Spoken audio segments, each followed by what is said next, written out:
c'est d'être... moi je pense qu'il faut qu'on se centre sur nous. Et encore une fois, qu'on ne regarde pas le score. Voilà, on a des choses à faire là-bas. On a travaillé cette semaine avec une idée très précise de ce qu'on voulait mettre en place. Donc faut pas qu'on sorte de ça, quoi. Ouais. Quel que soit le score ou quel que soit le déroulé du match, continuons à travailler sur ce qu'on a besoin de travailler. Et c'est aussi travailler pour la suite, quoi. Tu parles du public de Béziers, Adrien. Est-ce que si tu fais une entame comme celle à Valence, tu penses que c'est un public qui peut se retourner entre guillemets contre ces joueurs? Je sais pas. Je sais pas, non, je sais pas. Contre l'arbitre, oui. L'arbitre, ouais. Non, je sais pas. Peut-être. Faut la faire déjà cette entame, ouais. On va voir. Il va y avoir un point crucial, forcément, ça va être la discipline, c'est sous-tendu, quoi. Vous prenez encore un carton vendredi dernier, je crois que c'est le 13e. Hein. Il est quand même ce carton. Ouais. On voit pas, il y a personne, tout le monde se demande d'un une autre façon et tout ça. On considère qu'il bouscule 2 joueurs sans ballon, non? Ouais, je sais pas. Je sais pas plus. Combien de pénalités la semaine dernière? 6. 6. Ouais. C'est plus de 2 fois moins. 10 de moins que la semaine d'avant. La semaine d'avant, ouais. C'est bien. Ouais. Après, on a tenu beaucoup le ballon. Je crois que quand tu attaques, ça amène ça appelle les fautes adverses. Donc voilà, et on les a pris que sur des séquences défensives, nos pénalités d'ailleurs. On prend une en mêlée, sur une de nos mêlées, mais sinon on les a pris que sur des séquences défensives. Donc ouais, c'est bien. Et vous en prenez 0 sur les 25 premières minutes. 0 sur les 25 premières minutes. C'est un progrès. Ouais, non, mais encore une fois, le déroulé du match s'y prête. Quand tu es sur un jeu où effectivement tu défends beaucoup, voilà, je crois que le jeu appelle la faute, quoi. Donc on a eu beaucoup de possession, beaucoup d'occupation pour un mi-temps. C'est logique qu'on soit assez peu pénalisé finalement. Et puis ils n'ont jamais été dangereux. Finalement. Offensivement. Ouais. Vous aviez ciblé quand même certains joueurs, quand elle le disait tout à l'heure, on a bien vu par exemple le numéro 15, au bout d'un moment il n'était plus du tout dans son match. Hein. On a décidé de mettre le coup d'envoi sur lui directement.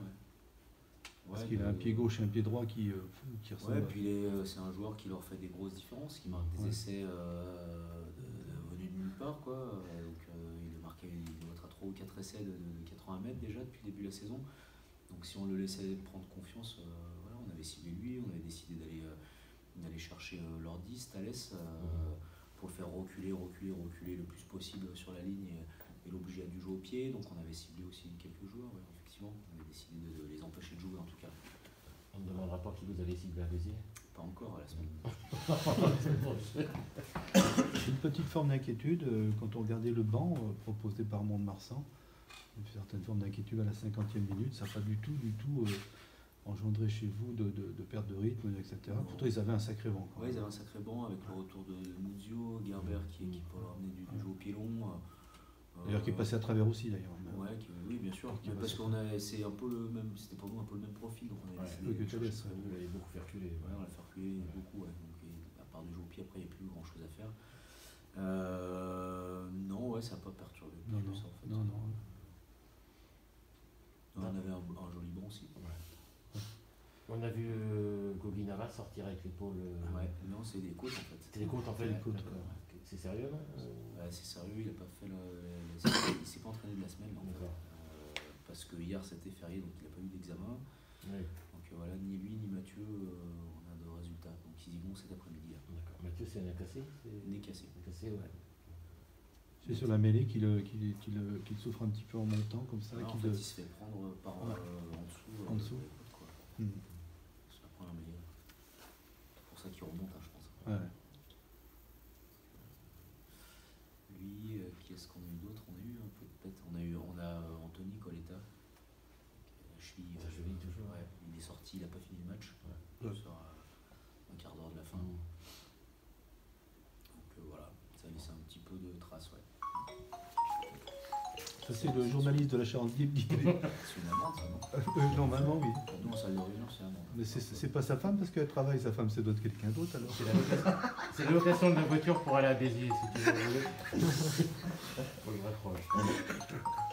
Tu nous as parlé du mercato la semaine dernière, Adrien, ça bouge ou... Ouais, je pense que je laisserai. Je pense plutôt au président d'annoncer ces choses-là, quoi.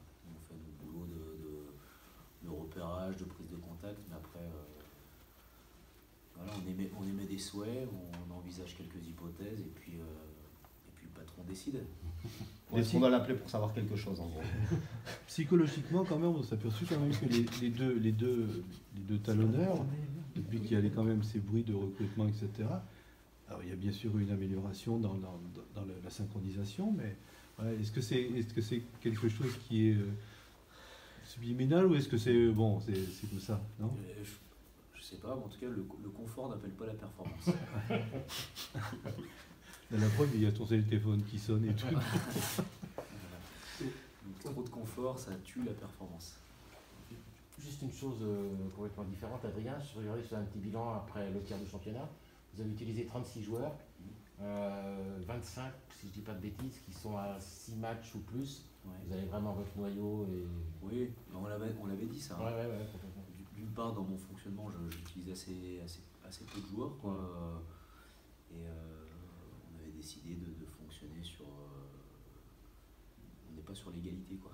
C'est pas tout le monde qui partage le temps de jeu, en fait. On est vraiment sur aller chercher de la performance. Donc quand on trouve des combinaisons de joueurs qui fonctionnent bien, on essaie de les faire travailler ensemble et on les laisse sur le terrain. Et encore une fois, je crois que c'est de vivre des situations qui amènent l'expérience nécessaire pour les moments cruciaux, quoi. Donc on a reconduit le groupe qui a perdu à Romans, et je trouve que c'est intéressant, en fait, de travailler avec ce groupe qui a connu un échec dans un match à domicile où du coup tu te retrouves sous pression, et de voir comment il passe cette étape, et il l'a bien passé. Et voilà, c'est important, quoi. Donc les rotations qu'on fait dans le groupe, elles sont soit stratégiques, bien sûr, en fonction du jeu qu'on va mettre en place, soit sur de la gestion de l'individu d'un point de vue physique, donc la blessure ou le joueur qui a trop de temps de jeu, mais on ne fait pas de paix sociale. Non, mais tu vois ce que je veux dire. Voilà, dès le premier jour, on avait expliqué qu'on fonctionnait comme ça, et que le joueur qui performe, il performe. On ne lui enlève pas le maillot pour dire tiens, on va voir si un autre peut performer à ta place, on le laisse, quoi. Donc c'est compliqué d'expliquer à un joueur qui performe qui ne va pas jouer. Ouais, c'est compliqué. Donc, et puis si on veut de la performance, si on veut aller chercher des points, il faut faire jouer les joueurs performants, quoi. Donc aujourd'hui, vraiment, on est 36 joueurs, exactement. Et je pense que on est ceux qui avons utilisé le moins de joueurs de Pro D2. Beaucoup d'équipes doivent être autour de 41, 42 déjà. Donc, mais l'an dernier, j'avais le même cas à Rio, et après le premier bloc, là, on a utilisé 31 joueurs. On était ex-aequo avec 2 équipes, je crois Carcassonne. Et après, ils ont commencé à faire tourner. Nous, on est resté sur notre logique. Et là, du coup, la difficulté, Adrien, dans la gestion des égos, est-ce que c'est compliqué des fois, humainement, Oui, c'est compliqué, je crois. Mais encore une fois, je pense que c'est ce métier aussi. On est un sportif, pour moi, un sportif, quelqu'un qui est en recherche de performance, c'est quelqu'un qui doit avoir un ego fort, en tout cas.